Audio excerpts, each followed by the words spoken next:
Picture this. Paris, December 2nd, 1804. The Cathedral of Notre Dame is buzzing with an energy not seen in years.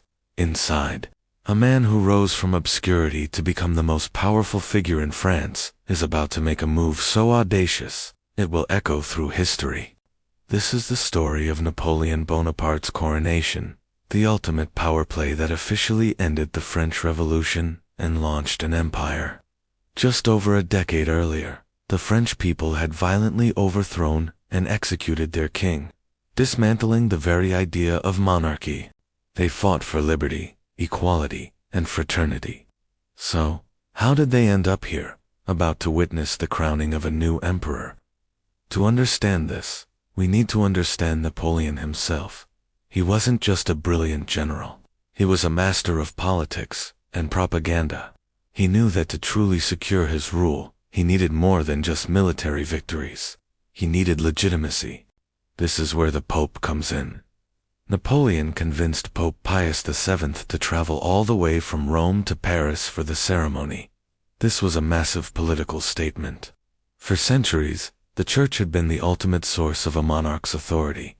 By having the Pope present, Napoleon was linking his new regime to 1,000 years of tradition, trying to win over the deeply Catholic population and signal to the other royal houses of Europe that he was their equal.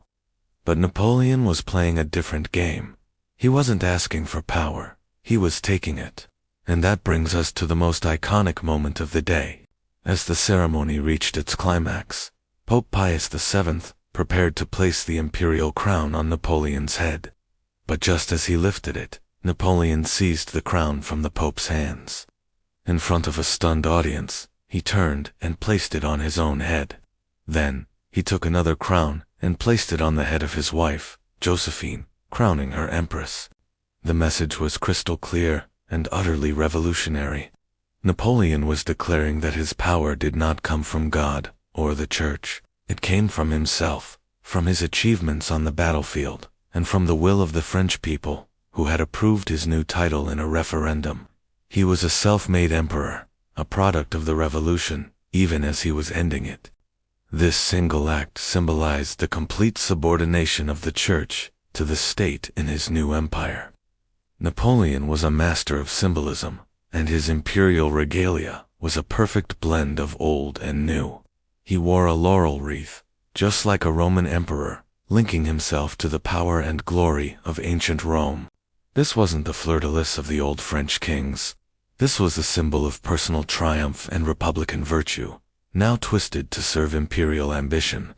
His coronation robes were covered in golden bees, a symbol from the earliest French dynasties, suggesting that his rule was a continuation of France's ancient greatness, bypassing the recently deposed Bourbon monarchy entirely. He was crafting a new identity for France, and for himself. So how did the rest of Europe react? With shock and alarm. The royal courts of Austria, Prussia, and Russia saw Napoleon not as a legitimate monarch, but as an upstart, a dangerous product of the revolutionary chaos they despised.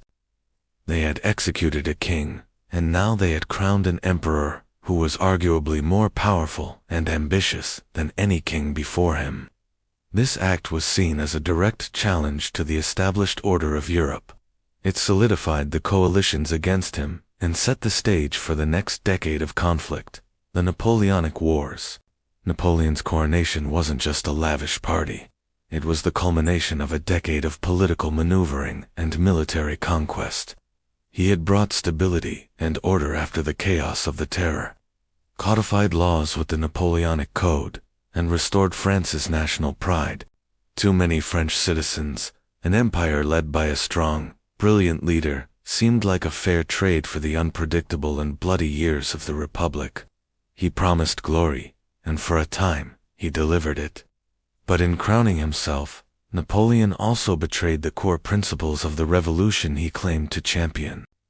The man who was once a general of the Republic was now an absolute monarch, creating a new hereditary dynasty and a new nobility. He centralized power in a way the old kings could only dream of. The journey from revolutionary general to Emperor Napoleon I is a fascinating story of ambition, genius, and a relentless will to power.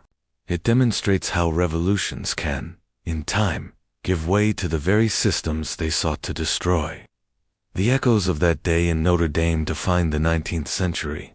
Napoleon's rise reshaped the map of Europe, spread the ideals of the French Revolution ironically, through conquest, and ultimately led to his own downfall. His coronation remains a powerful lesson in how political power is claimed, symbolized, and justified. It was the grand opening of the Napoleonic era, a spectacular moment that marked both an end and a new beginning. Thanks for watching our deep dive into this pivotal moment. If you're a history enthusiast who wants to help create content like this, we're looking for volunteers to help with research, writing, and editing. Check out our channel's About page for all the details on how you can join our team. Don't forget to subscribe and hit that notification bell to join us for more stories of the historical figures and moments that shaped our world. See you next time.